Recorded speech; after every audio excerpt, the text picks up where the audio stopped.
the Reserve Bank hadn't done enough, right? Government could do more, but the Reserve Bank definitely hadn't done enough. And then they were sucked back into to cutting again. A lot of people came up to me and were saying, they're cutting and it's not working. They've gone from 5.5 to 3, it's not working. It's like, well, of course it's not working. You've removed the restrictiveness of policy and you've put it in neutral. Yeah. You're not stimulating. We are back in your life, and today we've got Kiwibank's chief economist, Jarrod Kerr, with us. We're going to talk about inflation. We're going to talk about interest rates. Jarrod, you finally got what you wanted, 2.5% OCR. Just took a while to get there. It took a while to get there for sure, but I think we've now got interest rates at a level that are starting to gain traction. At least getting some, some good responses from our clients. So you're out, and we were just talking before about how you're out in New Zealand, you're traveling a lot. What's the vibe like when you're going around and talking to Kiwis? It's frustration. Yeah. It really is. Like, we're talking to businesses and they're like, 2025 was supposed to be the recovery. Here we are, at the end of 25, we didn't get that recovery. So businesses kind of had it in their heads. If we can just fight our way through 2024, things are going to get better. A lot of businesses are telling me things are worse, now than what they were last year, which was, the middle of the recession last year. So that is great frustration for many businesses. I mean, that GDP number that came out where you're going, we've been in this for 3 years, it's negative 0.4. Actually, we were wrong. It was twice as bad at negative 0.9. Yeah, and then you're kind of like in winter as well. It's pretty bloody depressing, wasn't it? Yeah, it wasn't a good report. So much weaker than we had all thought, and just proved the fact that the Reserve Bank hadn't done enough, right? Government could do more, but the Reserve Bank definitely hadn't done enough. And then they were sucked back into to cutting again. It's funny, like a lot of people came up to me and were saying, they're cutting and it's not working. They've gone from 5.5 to 3, it's not working. It's like, well, of course it's not working. You've removed the restrictiveness of policy and you've put it in neutral. Yeah. You're not stimulating. And we've found that with our customers as well on the retail side where, when you're at 7%, you're going backwards. And then if you cut it to 6%, you're still going backwards, not quite enough. And then high fives, you're not doing you're just still sitting there. There's Christmas, but you're not flying to Queenstown, you're not going out and spending money. And we're now starting to get to that level of retail interest rate where there is discretionary spend back in people's budget. My worry, though, is actually just they're too scared to go out and spend it because they've been, for so long, it's been such a cold winter for 2 years that, it's just going to take a little bit longer for people to go, yeah, okay, like I'll go out and actually start spending again. Yeah, it's the hangover after the big Halloween party, right? Yeah. We got a Halloween party here tonight, Jarrod. That's where you might be going, what's up with the mustache? Rocking a mustache. It's not November yet. Do you want to say what we're going as? You're going as a shark because... a lone shark. It's a shark? Oh, right. No, you just left it to the last minute, shark. And I'm going as Gomez Adams, who didn't leave it to the last minute, and that's why I have grown a moustache. Full commitment. Good, but coming back to the hangover after the Halloween party, do you think New Zealanders are going like, that was pretty painful, I'm going to be quite careful with my money? Yeah, is that what you see in the card spend data? Yeah, well, the card spend data hasn't picked up. Yeah, we've people are still spending most of their consumption on essentials. They're not quite going out into that discretionary space. Yes, I think that turns around over summer. Well, we hope. But you're right. Getting that interest rate to a level where you do have that more discretionary spending is important. Why did it take so long to get to where we are now? Good question. Really good question. Because we were looking back at our notes and we were saying, in 2022, things are changing. We need to be careful. 2023, we were saying, look, you've done too much. And we were really pounding the table last year for rate cuts. And it just took the central bank a very long time to realise, just how bad the economy was. I think that they could do a better job in speaking with businesses rather than relying on really old, dated data that just takes too long to turn, and then spend a bit more time on the higher frequency stuff. Because we were seeing it, and it wasn't showing up in the Stats NZ quarterly data for quite a while. And I think speaking to businesses, they tell you these are the pain points. This is what's happening. I'm restructuring. I'm laying people off. Right. That's a recession. Yeah. And so if we're going, okay, interest rates are to a point where like we've asked them to be, and we're not seeing it in the spending data yet. When do we start? What are the green shoots we should be looking for to go like, actually, we've got a little bit of momentum starting to happen? Well, I think there's quite a few things we need to look at.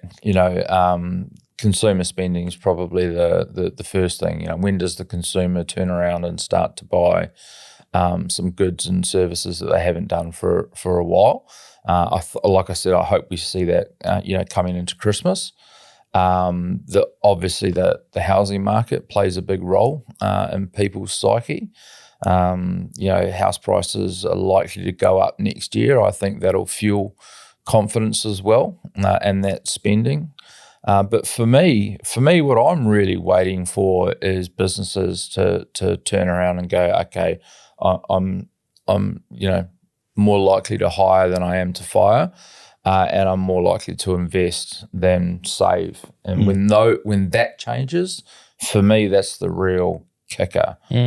And what do you think in terms of, like, say, when we do talk about house price growth, when we think about business confidence, when we think about GDP, when you're looking at the numbers and you're kind of getting out the crystal ball and going, what's going to happen over the next year? Yeah. What do you think it looks like?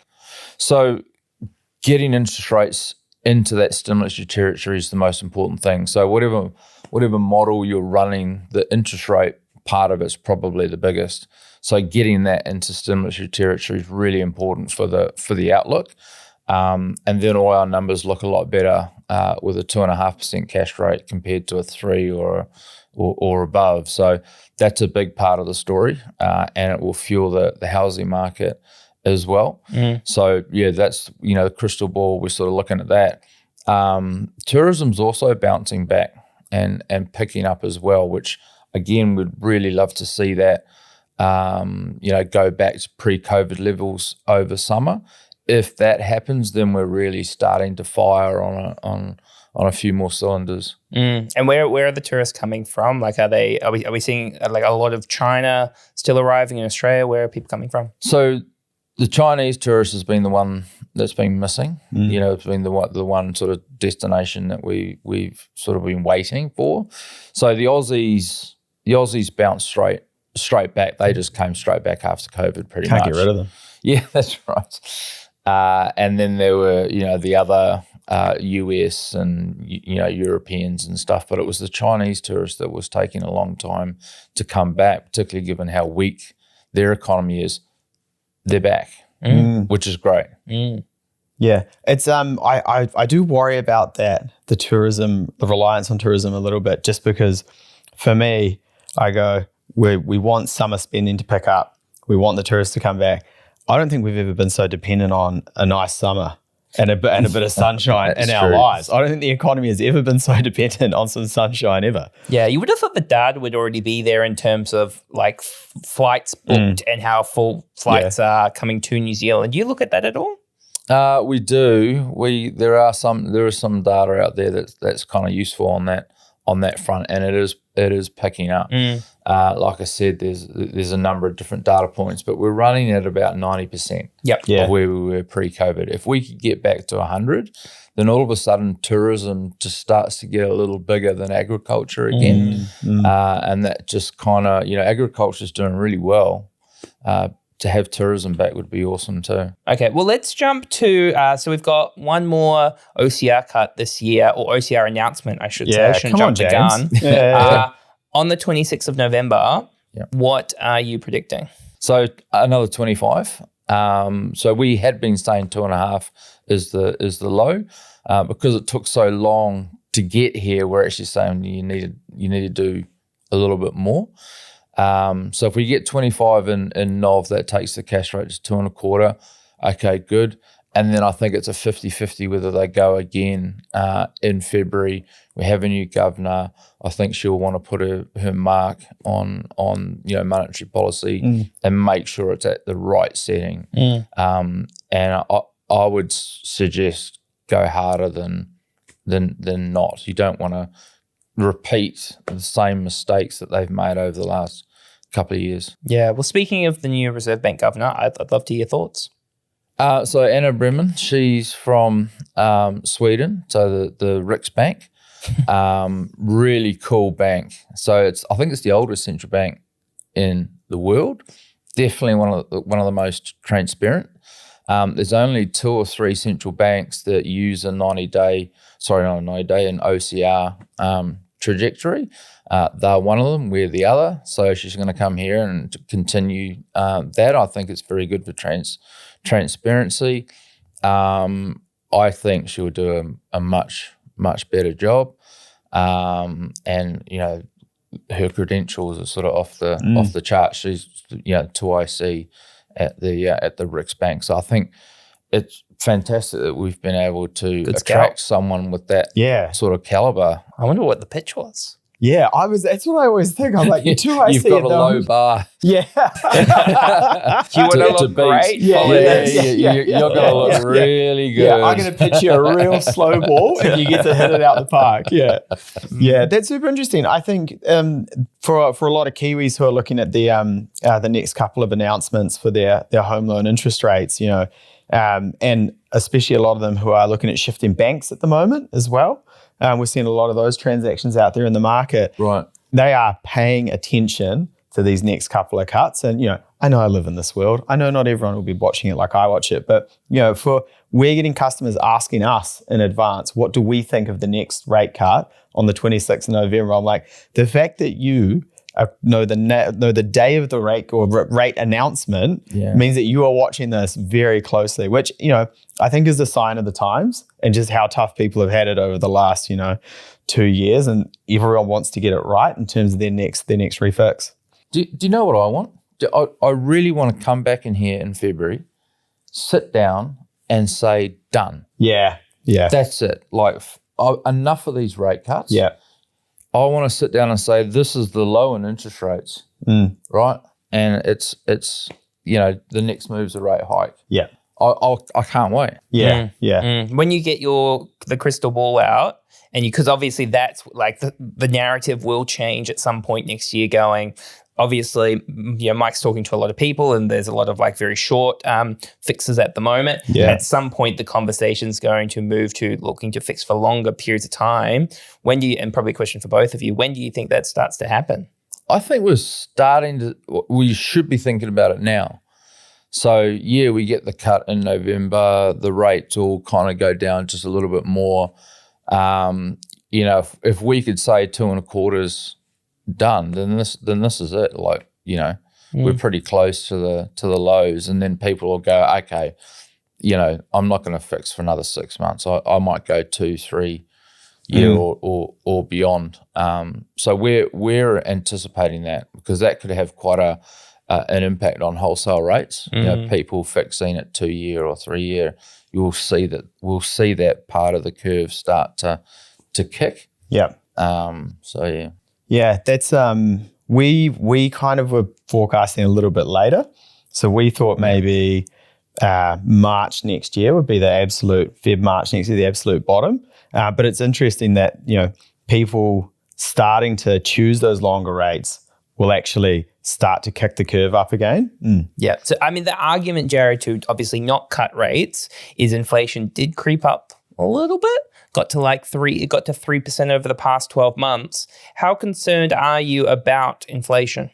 We've had another annoying sort of pop higher in inflation. A lot of it's food, a lot of it's council rates, insurance, and these really annoying costs that just keep grinding higher every year. But if you look beyond food and those administrative costs, inflation is actually heading in the right direction. It's cooling. So we are, looking to this time next year, and inflation on our models falls below 2%, which is important. At what point are we just kind of tithing to councils, and they just take 20% of our income on every pay cycle? Because it feels like it's where we're heading. Almost like monthly we're getting like a headline somewhere about another council rate increase. And I'm like, one, what are you doing with the money? And two, like, when does this stop? Like, it just appears to be like never ending. Yeah.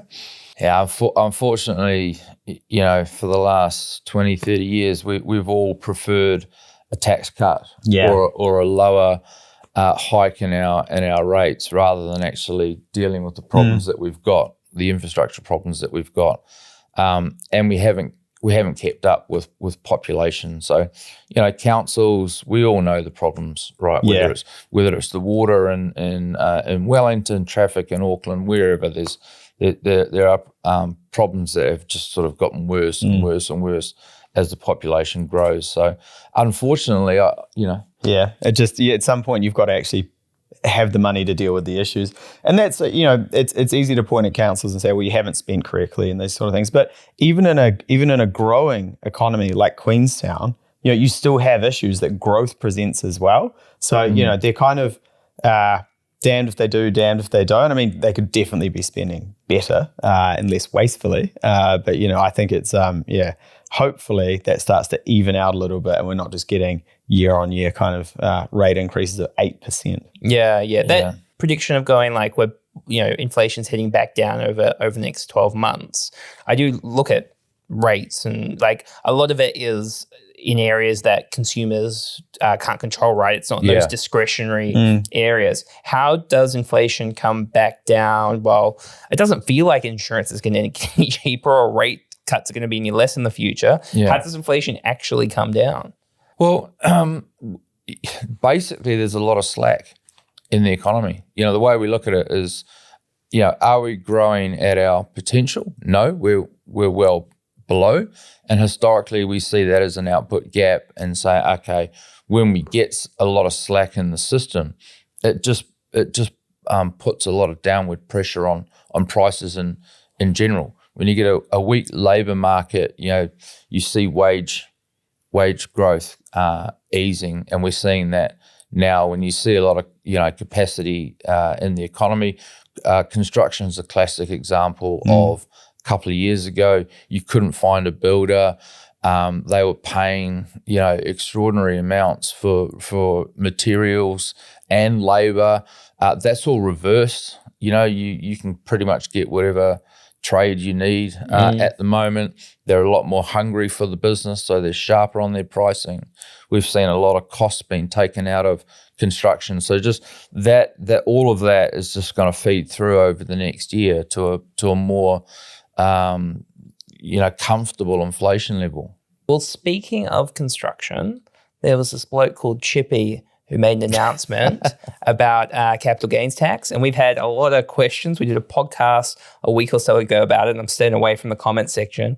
I am very keen to get your thoughts. I'm going to do that after this break. Hey guys, if you like what you're hearing and you want to hear more, make sure you rate, review, and subscribe. Now, back to the episode. All right, Jarrod, every time somebody says capital gains tax, it creates a lot of emotion. I'm very keen to hear, what did you think of Labor's announcement?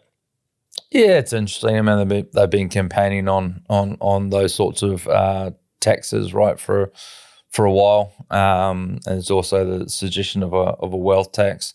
A capital gains tax, will be seen by many as quite a scary thing. What is it going to do? Is the housing market going to fall apart? No, it won't. The Aussies brought their capital gains in the 80s. And the housing market just kind of cruised through. I like using Australia as an example because it's a very similar culture to ours. They've got a capital gains tax and they've got this thing called stamp duty. So when you buy a property, you're paying almost 3% to the state government. That is not enough to put people off housing in Australia. Capital gains, you write off so much over there. So, personally, my wife and I had an apartment in Australia. We held it for 8-9 years, something like that.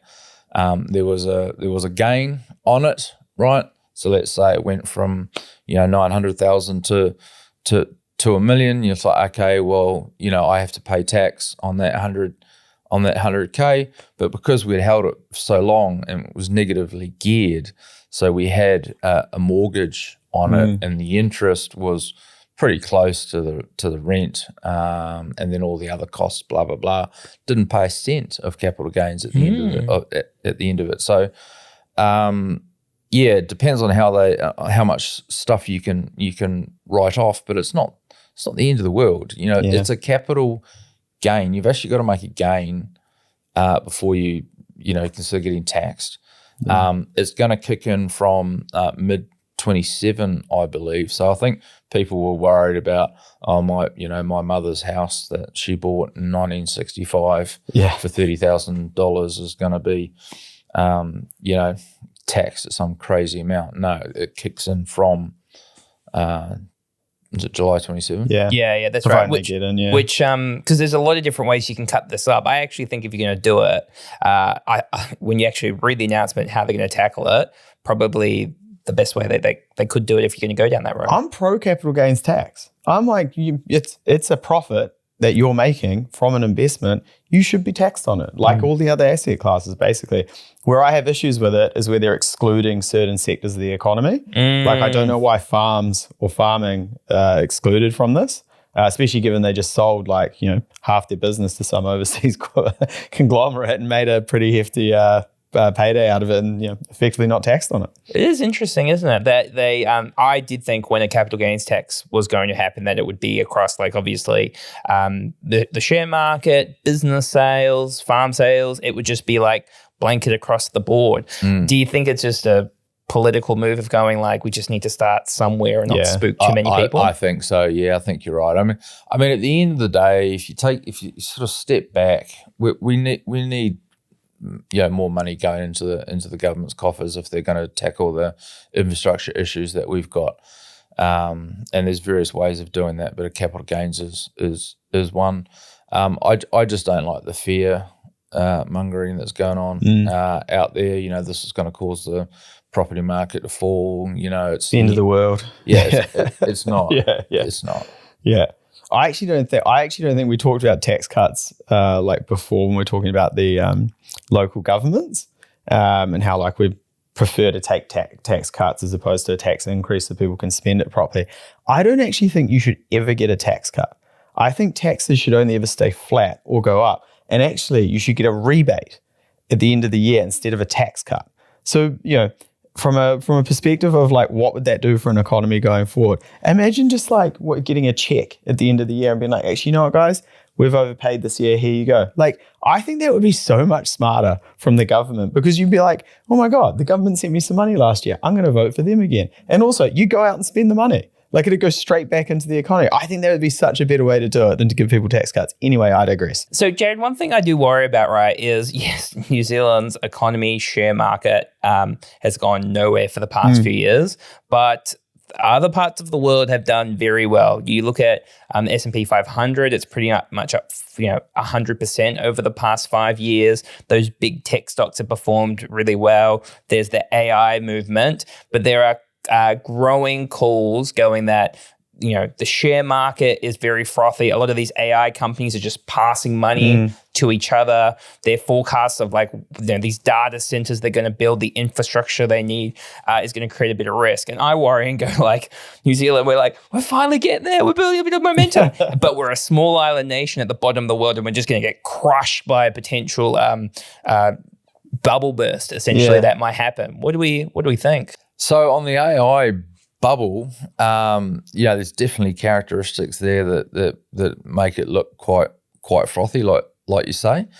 But there's a few commentators that I like following, and they're you know what, it can run a whole lot more before it bursts, right? So I personally think that yes, that we're going to see a .com.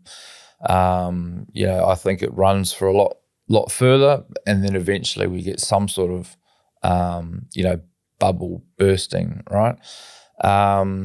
Hopefully it's not as bad as the tech bubble of the late 90s, but I look back at that and I look at all the technology that we got from that period. There was an extraordinary amount of investment. I was coming out of school / university. Everyone was talking about technology and all the sort of the Googles and all that technology came out of it, and we're still benefiting from it today. I think the AI thing, we will look back in 20 years going, yeah, it was an extraordinary amount of money being thrown into AI, but then look at what it created. So maybe we get 100 AI firms that get created, and maybe only 10 of them survive, but those 10 become the next Googles. Do you know what I mean? What about this thing around like say OpenAI, Nvidia, Oracle, and Meta, where they're just like trading money between each other and throwing money to invest different things? It feels like a big merry-go-round of money at the moment, and you're like, is any of this real? I don't know. I can only assume that the money's being put into idea creation, but that's where you start thinking there's some bubble. Mate, if you're worried about that, don't ever have a look into venture capital. Yeah, true. Yeah. So you're not worried about, I guess, New Zealand just starting to, because that's ignoring, I guess, the wars happening around some places around the world, the political instability, Trump, New Zealand just starting to build a bit of momentum and then getting crushed by world markets? Oh, of course. Most of the shocks that we go through come from offshore. We can be cruising along in our own little world at the edge of the earth, and then something blows up offshore and, really hurts us. I don't think the AI bubble is going to burst next year or the year after that. I think it runs for quite some time. And then, hopefully the global economy is still chugging along over that period, and we're getting good demand for our product and service. So, I'm not worried about a blow up in the near term. That makes me feel better. Yeah, that makes me feel better. Yeah. Well, I mean, the obvious question, Jarrod, so we've talked about interest rates, we've talked about the housing market, capital gains tax, as all like kind of when things are going to get better. I've heard the National Party talk lots about, let's grow that pie, baby. So what we're going to do is we're going to wrap up this episode, but make sure to subscribe, give us a review, and give us a like, because Jarrod's going to be back and he's going to talk to us about how we can grow this whole thing and make it better. So we'll catch you next time. Cheers.